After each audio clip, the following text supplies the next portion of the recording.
Assalamualaikum warahmatullahi wabarakatuh. Selamat pagi, siang, malam teman-teman.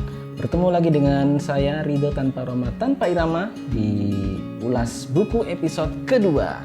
Kita akan melanjutkan buku ini yang berjudul Change Your Habits, Change Your Life yang ditulis oleh Pak Yodhya Antariksa. Buku ini seperti ulasan pertama yang sudah saya ceritakan akan membantu teman-teman untuk membangun habit yang baik atau kebiasaan yang baik, sekaligus juga menghapuskan habit yang kurang baik atau habit yang jelek. Di episode kedua ini, lanjutan dari episode pertama dengan judul buku yang sama, di bagian kedua kita akan diajak oleh Pak Yodhya Antariksa untuk mempelajari tentang bagaimana proses sains saat habit itu terbentuk. Jadi habit ini bukan ilmu sosial yang tiba-tiba muncul, tapi ada proses sains di baliknya. Nah, dikutip dari Charles Duhigg, semoga bacanya benar, di buku The Power of Habit.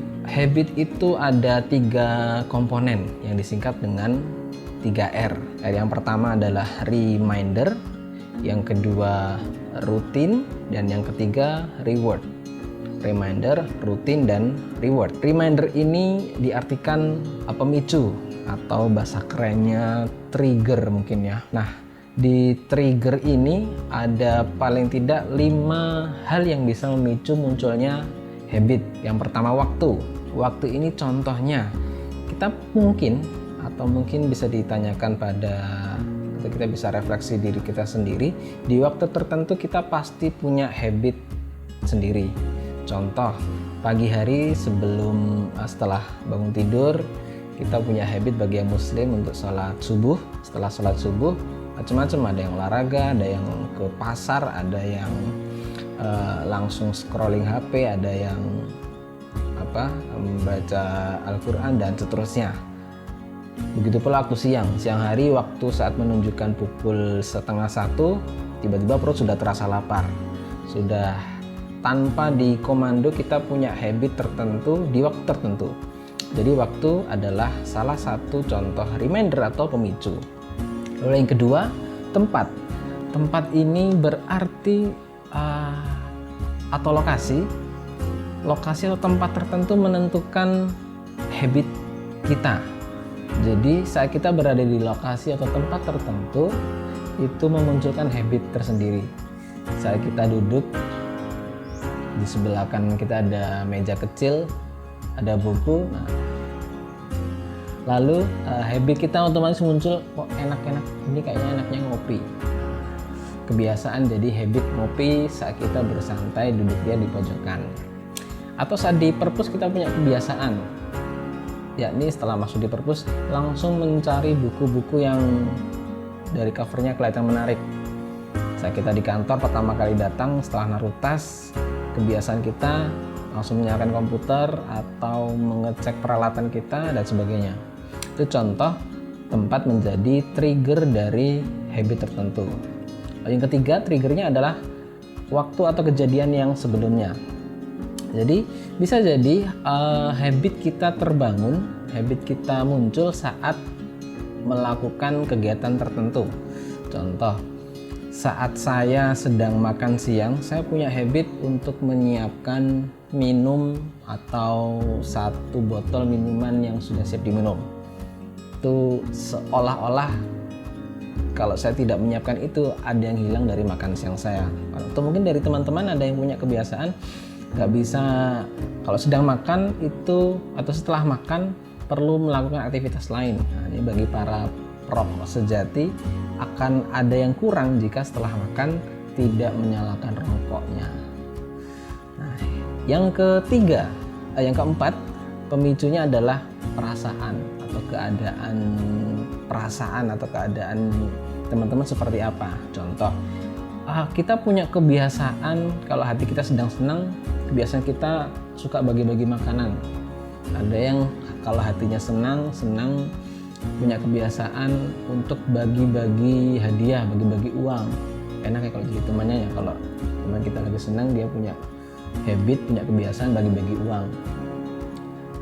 Contoh yang lainnya, saat kita sedang bersedih, habit kita ngemil, kita jadi punya habit baru, makan makanan berat atau makan makanan pedas atau makan makanan manis untuk menghilangkan atau untuk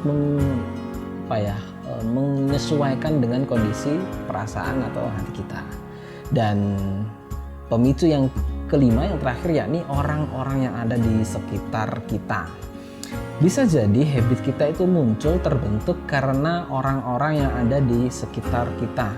Contohnya, saat kita berkumpul dengan orang-orang pecinta sepak bola yang awalnya kita mungkin belum punya habit tentang sepak bola, kita jadi orang yang menyukai sepak bola.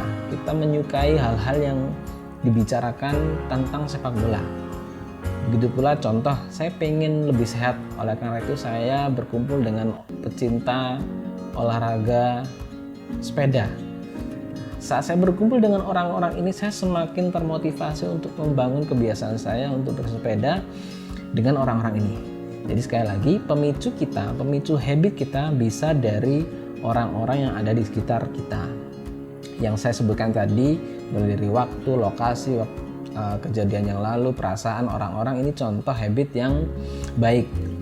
Lalu bagaimana dengan habit yang kurang baik atau habit yang jelek? Sama, pemicunya bisa waktu, tempat, kejadian yang lalu, perasaan atau orang-orang yang di sekitar kita. Jadi bisa jadi habit yang kurang baik di diri kita itu muncul karena 5 hal ini pemicunya. Nah, lalu yang kedua, komponen dari habit adalah rutin. Rutin di sini adalah aktivitas berulang-ulang. Saat teman-teman melakukan aktivitas tertentu yang diulang-ulang setiap hari berupa rutinitas, itu lama-kelamaan berpeluang menjadi habit. Nanti kita akan jelaskan di sesi berikutnya. Dan yang ketiga, reward atau hadiah. Seseorang yang punya kebiasaan pegang scrolling handphone saat waktu senggangnya mendapatkan reward yang instan. Apa rewardnya? Rewardnya adalah hiburan, entertaining yang ia dapatkan secara instan. Nah, reward yang didapatkan berulang-ulang ini membuat kita jadi ketagihan untuk scrolling HP.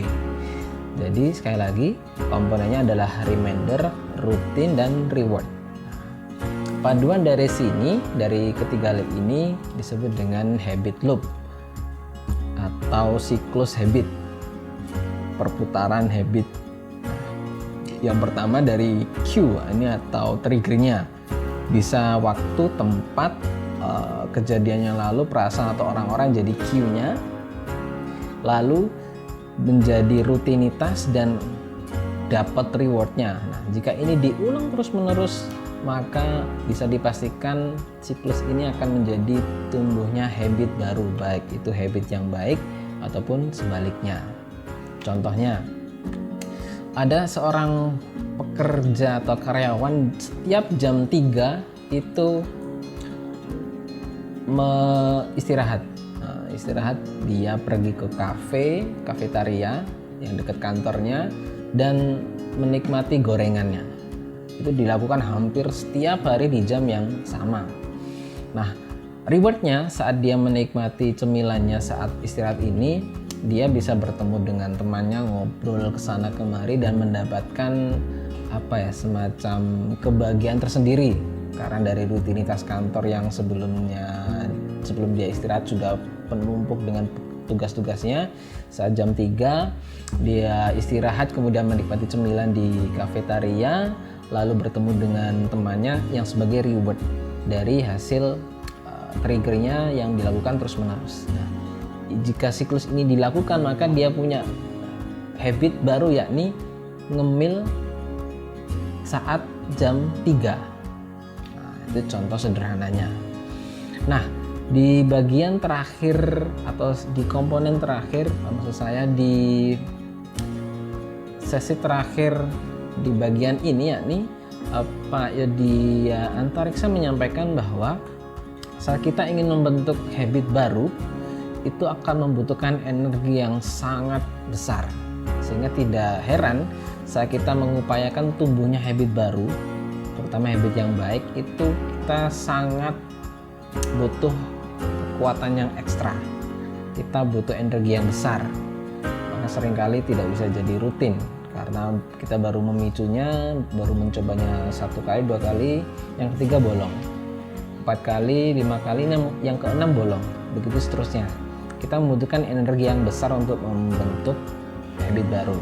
Tapi saat habit baru ini sudah muncul, siklusnya sudah mulai kelihatan, yang akan jadi otomatis. Nah, keotomatisan ini atau disebut dengan habit loop ini akan membantu menumbuhkan habit atau kebiasaan yang baru.